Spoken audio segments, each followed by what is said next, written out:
Many organisms pass their genes to their offspring through sexual reproduction. This begins when two gametes unite to form an embryo that is genetically unique from the parent organisms. The embryo then grows into an adult who in turn passes their genetic information on to their own offspring. Gametes are formed through a process called meiosis. The cells that undergo meiosis to produce the gametes are called germline cells. In diploid organisms, germline cells have two copies of each chromosome. Germline cells undergo meiosis to produce haploid gametes, which only have one copy of each chromosome. These haploid gametes fuse to form a diploid embryo that grows into the adult. Meiosis is just one step in the life cycle of a germline cell. Similar to mitosis, the cells also pass through the interphase, G1, S, and G2 stages before they enter meiosis. The DNA inside a germline cell is duplicated before meiosis begins during the S phase. The duplicated germline chromosomes are called sister chromatids. These chromatids remain attached to each other until the second cell division event in meiosis. There are two cell division events during meiosis. The first division, meiosis 1, results in two unique daughter cells that have half the amount of DNA as the parent germline cell.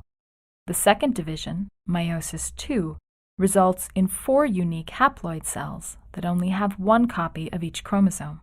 These haploid cells are the gametes that could go on to produce an offspring through sexual reproduction.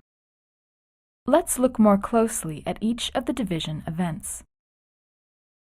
Meiosis begins with prophase 1. In this stage, the DNA condenses to form chromosomes. Here we see the duplicated sister chromatids joined together at the centromere. They stay fused at the centromere throughout meiosis 1. Next, each pair of homologous chromosomes undergoes synapsis to form a complex involving two pairs of sister chromatids. Chromosomal material is exchanged between the two pairs of sister chromatids. This event is called recombination, or more commonly, crossing over. After crossing over, the sister chromatids for each chromosome are no longer identical to one another.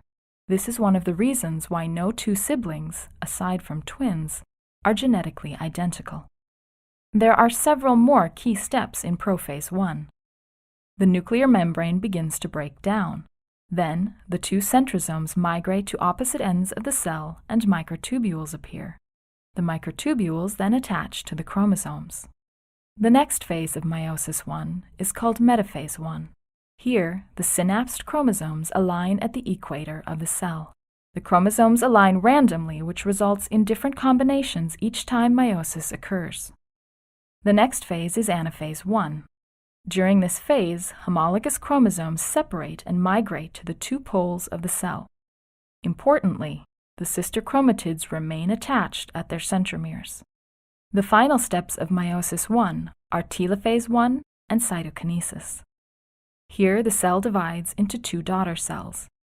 Each of these two cells now undergo meiosis 2. Meiosis 2 is similar to mitosis. The first stage of meiosis 2 is prophase 2. Again, chromosomes condense, the nuclear envelope breaks down, and the spindle apparatus forms.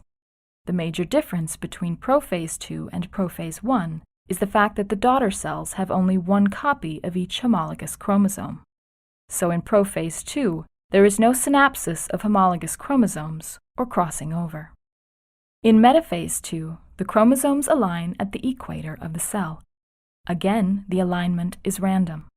Since the sister chromatids are no longer identical, there will be many different possible ways for these chromosomes to align. In anaphase 2, the sister chromatids are pulled apart as the microtubules shorten. Also, the ends of the cell are pushed farther apart as microtubules elongate. In telophase 2, the nuclear membrane reforms and the cytoplasm is divided into the two haploid daughter cells. This division is called cytokinesis. Since meiosis 2 began with two cells, and each of those cells were split into two cells, we now have four unique haploid cells at the end of meiosis. These cells are gametes. Two gametes, one from a father and one from a mother, may fuse to produce a diploid embryo. The resulting embryo then grows through many